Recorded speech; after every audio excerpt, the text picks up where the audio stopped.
وقتی گوشیت زنگ میخوره روشن نمیشه تصویرش. خب این ویدیو رو نگاه کن تا یاد بگیری.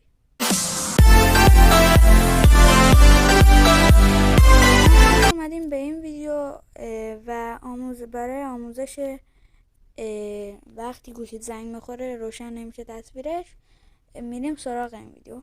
و این ویدیو فقط مخصوص گوشی های شیائمیه و فقط برای گوشی های شیائمی درست شده این ویدیو. لایک و سابسکرایب یادتون نره، زنگوله کنارش هم بزنید. امیدوارم از این ویدیو خوشتون بیاد. میریم سراغ ویدیو. اول میریم وارد تنظیمات گوشی میشیم. بعدش میایم داخل برنامه ها و قفل برنامه ها رو میزنیم و قفلش رو باز میکنیم. میایم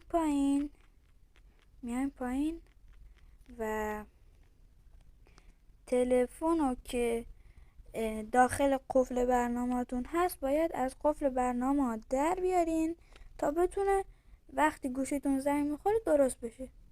همین کار، فقط از قفل در تلفن درش میاریم. تمام، همین.